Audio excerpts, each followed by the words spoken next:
Beruntung seorang gadis bernama Farsha menyelamatkannya. Adi modus memeluk Farsha dan berterima kasih dengannya. Farsha pun refleks menampar Adi. Pengawas kereta lalu datang. Dia curiga dengan kola Adi yang baunya seperti minuman. Adi membuang botol kola untuk menghilangkan bukti, sehingga pengawas pun membuang tiketnya dan mengusir Adi dari kereta. Malamnya, Farsha turun untuk mengambil minum. Tapi dia ketinggalan kereta karena ada sekelompok preman yang menggodanya. Untung Adi yang naik taksi datang dan menyelamatkan Farsha dari preman-preman tersebut.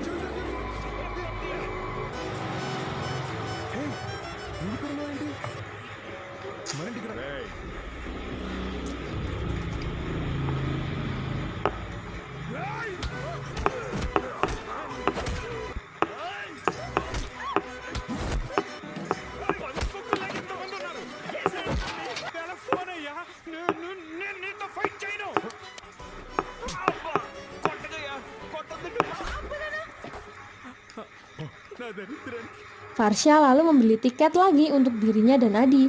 Mereka berkenalan dan ngobrol sambil menunggu kereta. Si Adi ini SKSD banget, alias sok kenal, sok dekat sama Farsha. Padahal Farsha masih panik. Saking paniknya, dia tak sengaja mengangkat telepon dari Ibu Adi. Ibu Adi malah menginterogasi Farsha, membuat Adi kesal sekaligus malu, lalu menutup teleponnya. Farsha lanjut meminta Adi menjauhinya agar dia tak tegang lagi. Adi setuju dan meninggalkan jaketnya agar Farsha tak kedinginan. Tak lama langit bergemuruh dan Farsha takut, sehingga Farsha pun terpaksa mendekati Adi.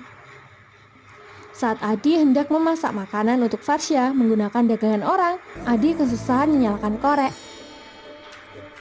Farsha lalu menutupinya dari angin, tapi baju Farsha tertiup angin dan kelihatan auroranya, membuat Adi salah fokus. Saat Farsha sedang makan, Adi tiba-tiba menyatakan cintanya. Farsha bingung dan kesal. Mereka baru saja bertemu sejam yang lalu. Adi bilang, begitulah dia saat jatuh cinta. Tapi Farsha berbeda. Dia membutuhkan waktu untuk jatuh cinta. Hujan lalu turun. Adi dengan pedenya bilang seperti hujan jatuh. Farsha pun akan jatuh cinta kepadanya. Seperti dalam film India pada umumnya, Adi pun bernyanyi di bawah hujan dan membuat Farsha senyum-senyum sendiri melihat kelakuan Adi. Tak lama kereta pun datang.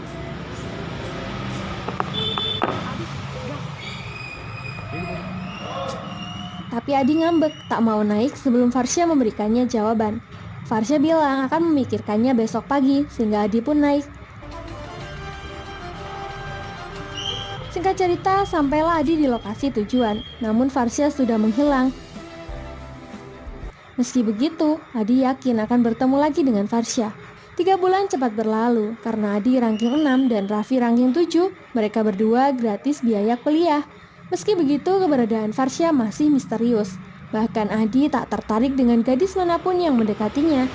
Keesokan harinya, saat Adi dan Raffi kembali kuliah, Somu, seniornya, mengganggu mereka. Raffi mengancam akan melaporkan mereka ke rektor melalui ayah Adi, sehingga Raffi pun dihukum Somu.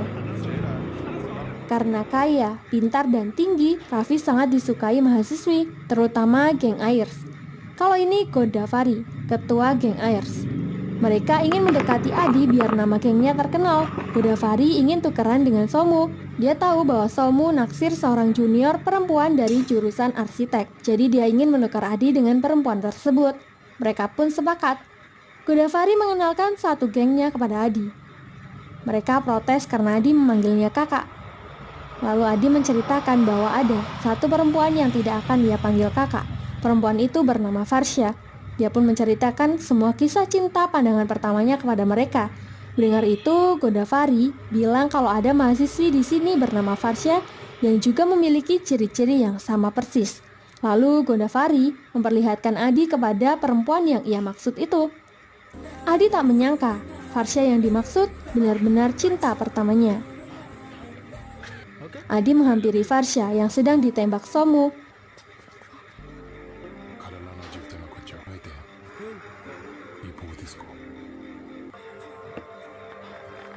Itu Itu membuat Somu kesal dan ngajak ribut. Adi menentang Somu untuk tetap memegangi kerahnya 1 menit.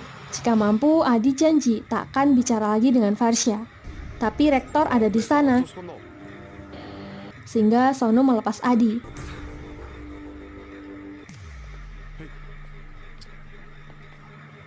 Beberapa jam kemudian, Godavari datang memberi Adi tugas menulis di kantin.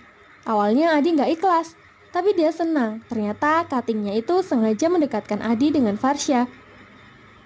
Di sana Varsha minta maaf.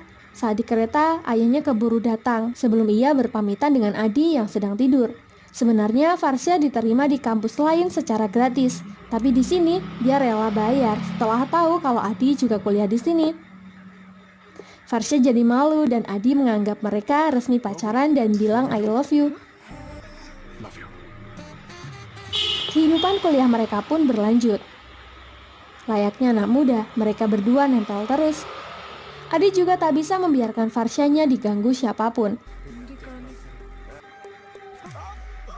Padahal sudah sering ketemu, Adi lupa minta nomor kontak Varsha. Untung Varsha meninggalkan nomor teleponnya di kaca mobil, tapi Raffi menghapusnya tanpa sadar. Adi kesal, tapi untungnya Varsha yang bucin, nelpon Adi duluan.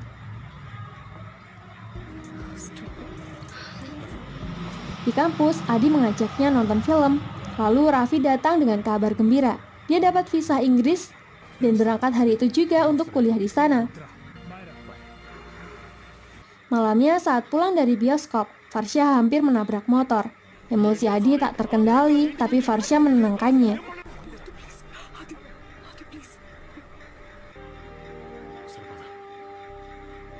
Esoknya, Varsha menasihati Adi untuk mengontrol emosinya. Adi tidak mau mengambil nasihatnya karena mereka bahkan belum pacaran. Lalu Adi meminta jawaban dari Varsha sekarang juga. Tak lama Somu datang. Varsha akan memberi Adi jawaban jika Adi menggenggam tangannya selama 1 menit. Meski ada Somu, Adi melakukannya.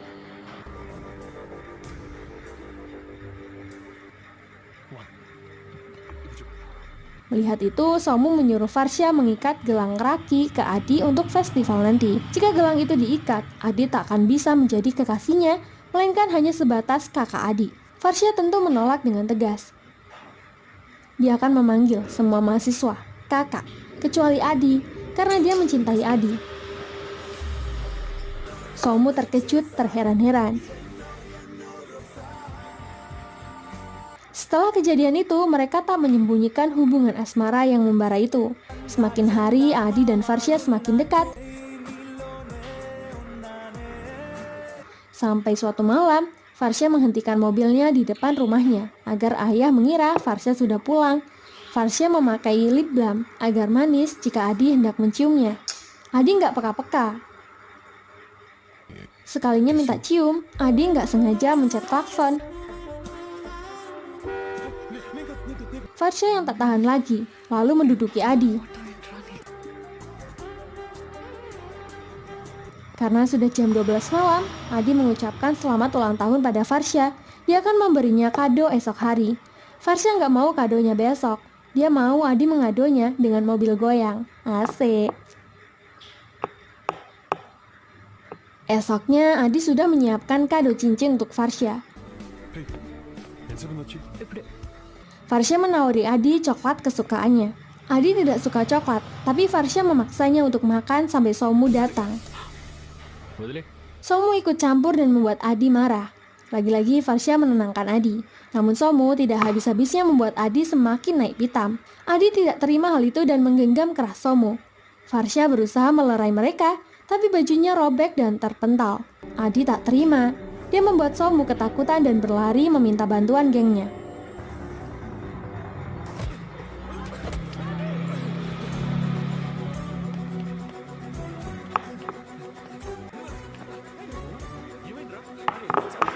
Adi tak takut, dia justru menghabisi mereka satu persatu sampai rektor datang dan menghentikannya.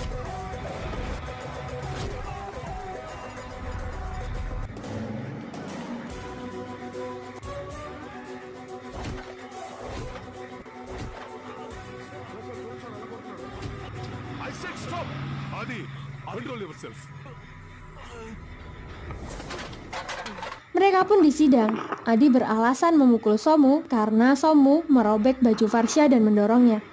Herannya Farsha tak membenarkan tuduhan Adi. Sehingga rektor curiga, jangan-jangan Adi dan Farsha sedang melakukan hal tak senonoh.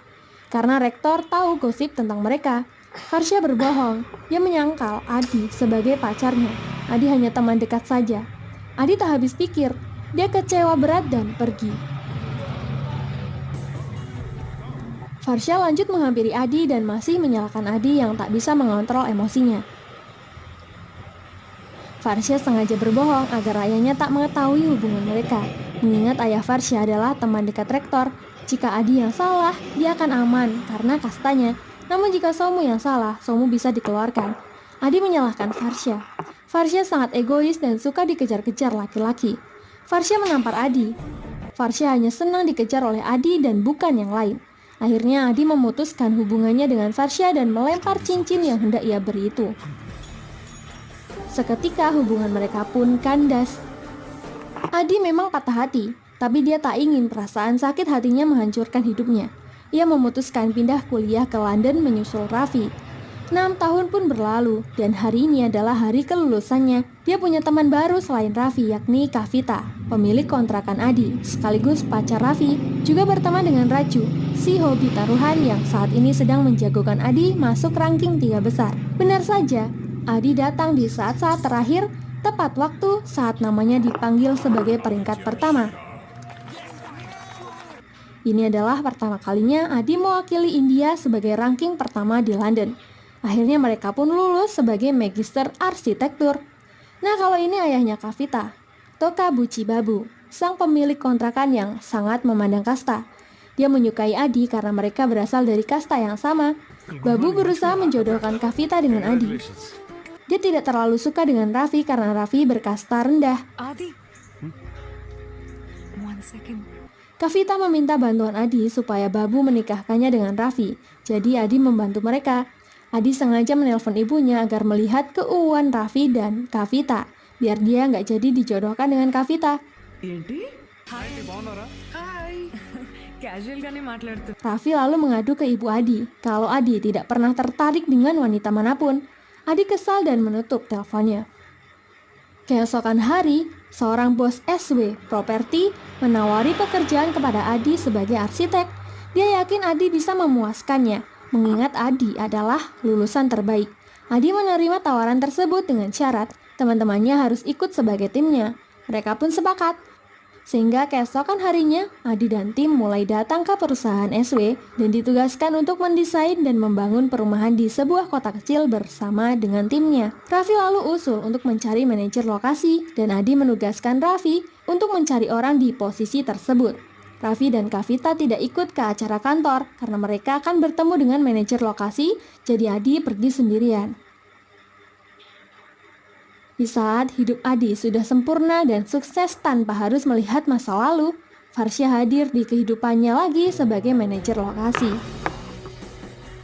Adi tak mau menatapnya dan pergi begitu saja.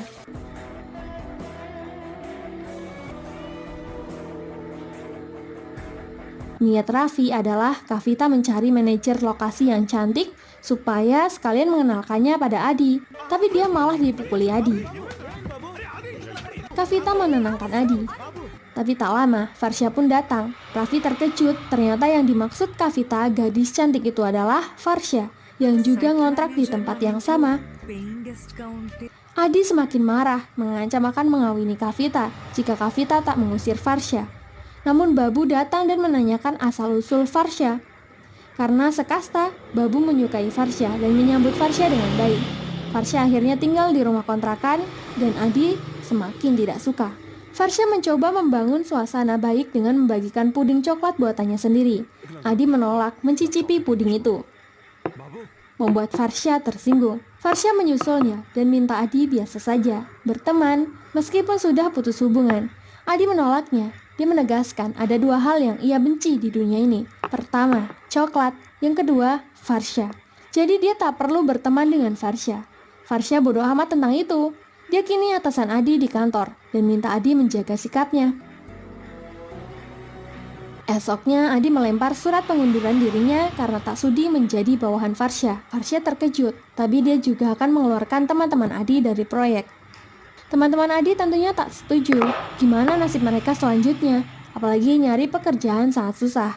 Kalau begini, Raffi akan susah juga menikahi Kavita karena pengangguran. Karena Adi tak mau bicara dengan Farsya, Raju maju dan memohon kepada Farsya untuk menolak pengunduran diri dari Adi. Dia memelas. Jika proyek ini nggak diambil, dia akan pulang kampung dan menjadi ternak lele. Setelah panjang lebar, Farsya jadi iba dan memperkerjakan mereka kembali. Farsya merasa tinggi, sedangkan Adi bilang bahwa dia tidak egois. Tidak seperti Farsya. Lalu mereka mulai proyeknya. Adi ini sangat jutek dan selalu menjauhkan diri dari Farsya.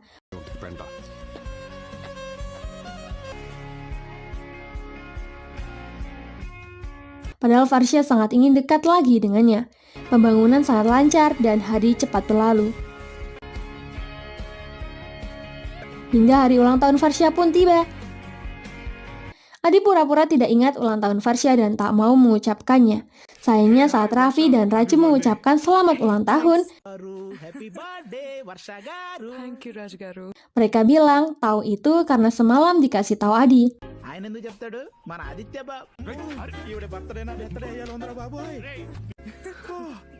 Adi pun jadi mati gaya. Keesokan harinya teman-teman Adi ingin pulang untuk liburan dan merayakan ulang tahun Farsya. Tapi Adi tidak ikut karena masih ada kerjaan. Farsya pun mengurungkan niatnya dan beralasan tidak jadi ikut karena selaku manajer lokasi, dia bertanggung jawab menjaga lokasi yang sedang dikerjakannya. Adi menunggu Farsya tidur. Dan Adi segera pergi berlibur membawa kopernya. Farsya lalu langsung bangun dan cepat-cepat menyusulnya. Adi, Adi memberi Farsya kartu taksi agar dia pulang sendiri pakai taksi. Tapi saat Adi pergi, ada preman-preman yang mengganggu Farsya. Adi terpaksa menyelamatkan Farsya dari preman tersebut. Looks like you wanna fight with me. You wanna fight with me?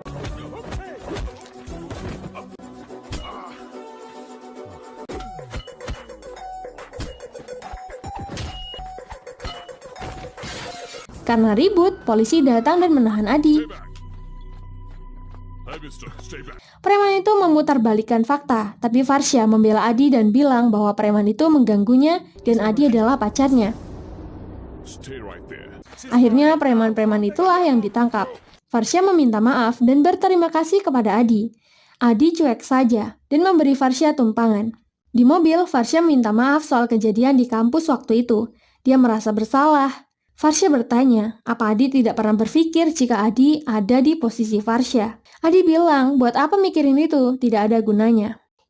Sesampainya di kontrakan, Babu sedang menghajar Raffi yang kedapatan mesra dengan Kavita.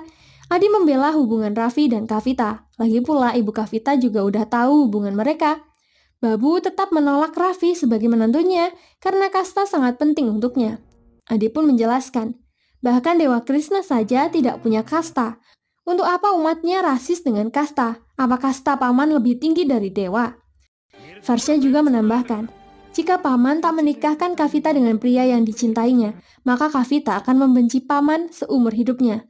Semua itu karena manusia hanya akan mengingat satu kesalahan di antara banyaknya pemberian yang sudah ia berikan.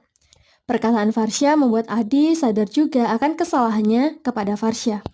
Saat Adi hendak bicara dengan Farsya, Raffi dan Kavita datang untuk berterima kasih karena mereka akhirnya direstui oleh Babu untuk menikah. Mereka akan menikah bulan depan. Adi dan Farsya diminta untuk mengurus pernikahannya. Hati Adi melunak mengucapkan selamat ulang tahun kepadanya. Dengan senang hati, Adi dan Farsya menghabiskan banyak waktu bersama dalam mempersiapkan pernikahan Kavita dan Raffi. Semuanya berjalan dengan lancar. Bahkan proyek pembangunan juga sudah 100% jadi dan sukses. Suatu hari saat pulang dari belanja, Farsya heran melihat mobil goyang dan ada orang di dalamnya. Farsya jadi malu mengingat kejadian dulu saat dia bercinta dengan Adi di depan rumahnya. Singkat cerita, Farsya keceplosan masih mengharapkan Adi menjadi suaminya. Mendengar itu, Kak Vita sangat senang. Di sisi lain, Adi lagi diinterogasi temannya apakah dia masih menyukai Farsya. Adi bilang memang susah melupakan cinta pertama. Aku benci laki-laki lain yang mengejar-ngejar dia. Setelah 6 tahun dia kembali di hidupku. Mana bisa aku tak tertarik dengannya. Hal yang paling membahagiakanku dalam hidup ini adalah saat aku bertemu dengan Farsya di kereta. 6 bulan aku berusaha membuatnya mencintaiku. Tapi hanya 6 menit saja, dia membuatku membencinya. Dulu aku mencintainya, tapi dia malah menipuku. Dia bertindak sesuai situasi. Artinya sekarang dia bisa baik, tapi kedepannya dia bisa menyakiti hati.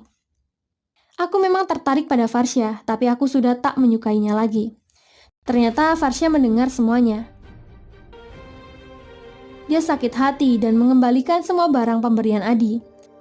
Farsya juga sudah tidak mau peduli lagi dengan Adi yang masih terjebak di masa lalu. Melihat tingkah Farsya, Adi merasa sangat bersalah. Lalu pernikahan pun dimulai dengan bahagia. Namun Adi dan Farsya selalu menjauhkan diri. Adi lalu melihat barang-barang yang dikembalikan oleh Farsya, dari jaketnya hingga cincin yang ia buang. Ibunya datang dan memberitahunya bahwa Farsya mendatanginya saat Adi di London. Ibunya menyuruh Farsya untuk tidak mengganggu Adi. Lalu 6 tahun kemudian, Farsya datang lagi. Dia curhat tentang masalahnya dengan Adi 6 tahun silam. Ibunya lalu mengerti perasaan Farsya yang tulus kepada Adi dan membiarkannya bertemu dengan Adi. Adi akhirnya sadar dan mengaku bahwa dia sebenarnya masih mencintai Farsya dan tidak rela membiarkan Farsya pergi jauh darinya. Adi mencari Farsya kemana-mana tanpa alas kaki di tengah dinginnya kota London. Akhirnya dia menemukan Farsya di stasiun. Adi meminta maaf kepada Farsya atas segala kesalahannya dan memintanya kembali seperti dulu kala. Farsya kecewa dengan Adi. 6 tahun lamanya Adi tak pernah mengabarinya. Dia sendirian mencari keberadaan Adi. Saat dia kembali, Adi malah bilang begitu padanya. Adi menjelaskan mengapa dia benci 2 hal, coklat dan Farsya. Saat kecil dia menjadi gendut dan dibully karena coklat, makanya dia menjauhi coklat dan melupakannya. Berbeda dengan Farsya yang juga dia benci. Bedanya Adi benar-benar tak bisa melupakannya hanya dengan menjauhinya saja. Semua itu karena Farsya selalu ia bawa dalam hatinya. Adi bertekuk lutut dan melamar Farsya. Farsya pun senang hati menerimanya. Lagi-lagi Farsya sangat arogan. Dia panas dan mencium Adi duluan. Wah, enak kali ya teman-teman. Terima kasih buat kalian yang sudah support channel ini. Jangan lupa tinggalkan like dan saran kalian di kolom komentar. Sampai jumpa di alur cerita berikutnya. Terima kasih.